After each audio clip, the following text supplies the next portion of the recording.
তবু ধ্বনি তবু চতুর্ভুজ বিনায়ক কি মহিমা তবু সর্বদেব অগ্রহায়।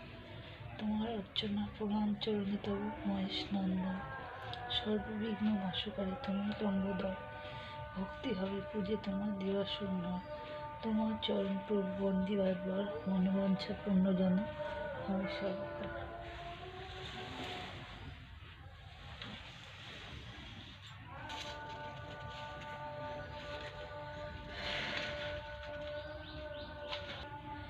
অবন্তীতে ছিল এক দরিদ্র ব্রাহ্মণ, অত্যন্ত কষ্টেতে দিন করিত যাপন। সতী সাধ্বী পত্নী তার ছিল কুটিরেতে, আর ছিল দুটি কন্যা তাহারও গৃহেতে। বড় অম্ন আর ছোট ঝুম্ন নাম ধরে, ইহাদের লয়ে দিজ থাকিত কুটিরে। ভিক্ষা করি খায় দিজ ঘরে দাঁড়ে দ্বার, কভু খেতে পায় কভু থাকে অনাহার। একদা ব্রাহ্মণ দেখে প্রতিবেশী ঘরে, মনের আনন্দে সবে পিঠা তৈরি করে। পিষ্টক দেখিয়ালো ব্রাহ্মণেরও হইল, পিষ্টক খাইবে বলে মনে ভাবিতে লাগিল। গৃহ ফিরে দ্বিজবর পত্নীরে বলিল, পত্নী বলে পিঠার সামগ্রী কোথা বলো। আনিয়াছি সব দ্রব্য কহিল ব্রাহ্মণ, পিঠা তৈরি করো তুমি করিব ভক্ষণ।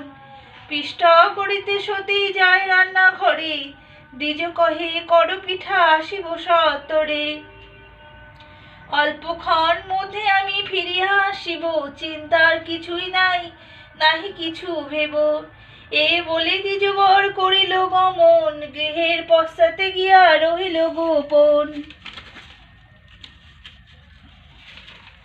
পিঠে ভাজা শব্দ যত দ্বিজ শুনে কানে, দড়িতে বাঁধিয়া গ্রন্থি ক্রমে ক্রমে গনে।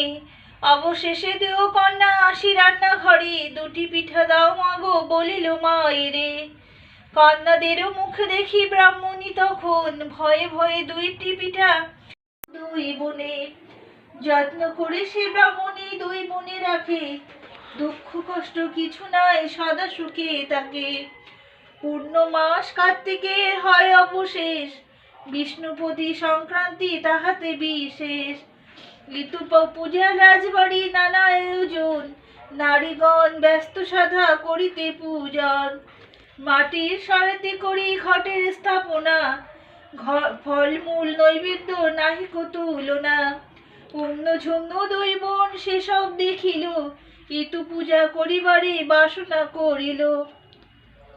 পূজা হেতু কিছু দ্রব্য জোগাড় করিয়া, ঋতু পূজা দুই বোন সরোবরে গিয়া। তাদের ভক্তিতে ঋতু প্রসন্ন হইল, ছদ্মবেশে আসিসে তা দর্শন দিল। ঋতু বলে বর চাহ যাহা ইচ্ছা হয়, ধনী হয় যেন পিতা কহে ভগ্নী দয়। তাই হবে বলে তো হয় অন্তর্ধান, পুনরবিবার আসি হয় অধিষ্ঠান। বর চাও বলে তো কহেন দোহারে, বলে উভে বিদ্যা বুদ্ধি দাও পিতারে। তৃতীয় দিবসে পূজা করে দুই বোন, পুনরায় ঋতু আসি দিল দর্শন। ঋতু বলে কি চাও বলো আমারে, তারা বলে পিতা যেন পুত্র লাভ করে। চতুর্থ দিবসে পূজা হয় সমর্পণ, ঋতু আসি পুনরায় দিল দর্শন। ঋতু বলে বর চাও কিবা অভিলাষ, ভগ্নীদয় বলে যেন সুখে করি বাস।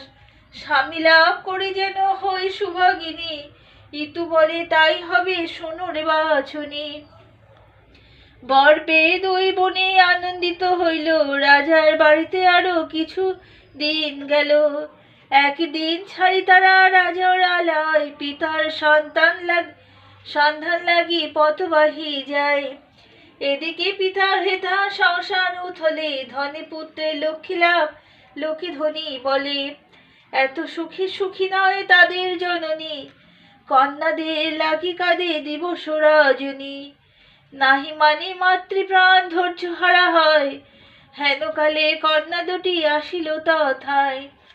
তাদের দেখিয়া পিতা মাতা খুশি হইল, মাতা হাসি দুই বোনে বুকে তুলে নিল। কন্যাদায় বলে মাগো ঋতুর বরেতে, সব দুঃখ দূরে গেছে রয়েছে সুখেতে। কার্তিক সংক্রান্তি হতে প্রতি রবিবার, ইতু পূজা করো মাগো এই ব্রত সার। কন্যাদের কথা শুনি জননী তাদের সংক্রান্তি হইতে পূজা কার্তিক মাসেরও প্রথম পর্যায়ে তারা বলে জননীদে ব্রতের নিয়ম পালো অতি ভক্তি ভরে। উপবাস থাকি পূজা অবশ্য করিবে, পূজা শেষ হলে পরে আহার করিবে। কিন্তু লোভের বসে ব্রাহ্মণে খাইল, একগ্র মনেতে পূজা শেষ নাহি হলো। 15 বার কন্যা দেয় মনে করে, উপবাসী থাকো মাগো খেয়েও পুজো করে। ব্রাহ্মণী ভুলিয়া তবু বটি খায়, তো পূজা করে কিন্তু ফল নাহি পায়। অবশেষে নিষ্ঠা ভরে হইয়া সংযত, ভক্তি ভরে ব্রাহ্মণী করিল ইতু ব্রত। বর্ষে বর্ষে অগ্রণীতে ইতু পূজা করে, রোগ শোক দুঃখ আদি সব যায় দূরে। যথাকালে দুও কন্যা শশীকলা প্রায়, যৌবন দশাতে আসি উপনীত হয়। দৈব বশে রাজা আসে শিকার সন্ধানে, পিপাসার্ত এলো ব্রাহ্মণ ভবনে। সুন্দর যুবক রাজা দ্বারে দাঁড়াইল, কেবাস জল দাও বলিতে লাগিল।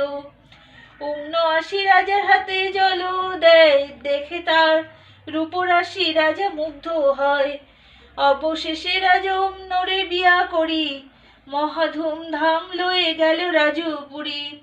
ঝুমনোর বিয়া হয় মধ্যবিত্ত সাথে, ব্রত করি ঝুমন যায় শ্বশুর গৃহেতে। রাজরানী হয়ে অন্য অতি অহংকারে, ত্যাগ করে ইতু ব্রত পূজা নাহি করে। ঝুমন আসি ভক্তি ভরে ইতু ব্রত করে, দুঃখ কষ্ট আর কিছু না থাকে সংসারে। অহংকারে অন্য হেথা ছাড়খাড় হয়, অলক্ষী বলিয়া তারে সর্বজন কয়। অন্যর দোষে রাজা বিপাকে পড়িল, লাঞ্ছনা করিয়া তারে দূর করি দিল।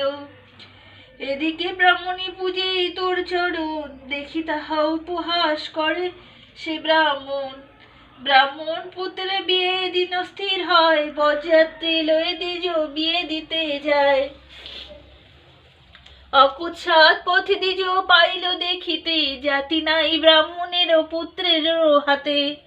পথ মাঝে রাখি সবে আসে দ্বিজ ঘরে, ব্রাহ্মণীকে ডাক দেয় অতীব চিৎকারে।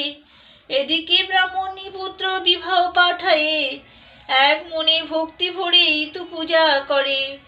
দাঁড়িতে ব্রাহ্মণ ডাকে করিয়া চিৎকার, ভয়েতে ব্রাহ্মণী দিল খুলিয়া দ্বার। ইতু পূজার লাগে দ্বিজ ক্রোধে জ্বলে গেল, লাথি মেরে ইতু ঘর ভাঙিয়া ফেলিল। জাতি লয়ে দ্বিজ যায় অতি ক্রোধ ভরে, বর আর বরযাত্রীর সঙ্গে মিলিবারে।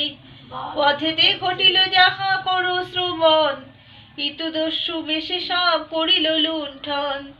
দস্যু দেখি বরযাত্রী সকলে পালায়, উলঙ্গে সেতে বর টুকুরু মাথায়। কলাবনে লুকায়া কাঁপিতে লাগিল, জ্ঞান শূন্য হয়ে শেষে ভূমিতে পড়িল। দস্যুগণ লোহডান্টা ব্রাহ্মণে মারিল, সে আঘাতে দ্বিজ বর অজ্ঞান হইল। কন্যাকর্তা দ্রুত আসে পেয়ে সমাচার, অবস্থা দেখিয়া তা লাগে চমৎকার। চারিদিকে খুঁজি শেষে বরকে পাইল, কোনো মতে কন্যাদান কার্যটি করিল। এখানে ইতর কোপে দ্বিজের সংসার, কিছুদিন মধ্যে সব হয় চারকার। অন্ন নাহি জুটে তার থাকে উপবাসে, অবশেষে কনিষ্ঠা কন্যা রোগিয়ে আসে। দ্বারের পাশেতে বসে রহিল ব্রাহ্মণ, কতক্ষণে জামাতার ভাবে দর্শন। জামাতা আসিল তথা কিছুক্ষণ পরে, ব্রাহ্মণ দুঃখের কথা বলে জামাতারে। পরিচয় পেয়ে তাল পিতার দুঃখে দুঃখী হইল দুহিতা, বুঝিল মনেতে কন্যা বিমুখ বিধাতা। পিতারে করে স্নান ইতু পূজা কইল, নানান ব্যঞ্জনাদি অন্ন আহার করিল। আহরাদি কিছুদিন যথাবিধি পাইল, মতি গতি ব্রাহ্মণের পুনঃ ফিরে এলো। ঝুমনোর উপদেশে ইতু ভক্তি উপার্জিল, রবিবারে ভক্তি ভরে ইতু পূজা কইল, যায় স্নান করাইয়া তারে ভোজন করায়। সব কথা শুনি ঝুমন উমনরে বলে, এত কষ্ট পেলে দিদি ইতু পূজা ভুলে। ইতু পূজা করো দিদি তুমি পুনরায়, সব কিছু ফিরে পাবে ইতুর কৃপায়। শুনিয়া উমর মনে ভক্তি উপজিল, পুনরায় ইতু পূজা করিতে লাগিল। প্রসন্ন হইল ইতু উমনের ভক্তিতে, সর্ব দুঃখ দূরে যায় ইতুর কৃপাতে। এখানেই রাজার মন হইল উচাটন, পত্নীকে আনিতে দোলা পাঠায় তখন। বহুদিন পরে অন্য স্বামী গৃহে গেল, দেখিয়া সকল লোক আনন্দিত হইল। সর্বজনে চোখে দেখে ইতু পূজার ফল, অসম্ভব সম্ভব হয় ইহাতে সকল।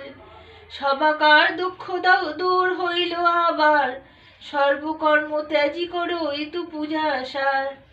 এ কথা শুনে যে বা একান্ত মনেতে, লক্ষ্মীর কৃপায় যেন সেই থাকে দুধে ভাতে। অপুত্রের পুত্র হয় নির্ধনের ধন, ইতু ব্রত কথা এবে হলো সমর্পণ।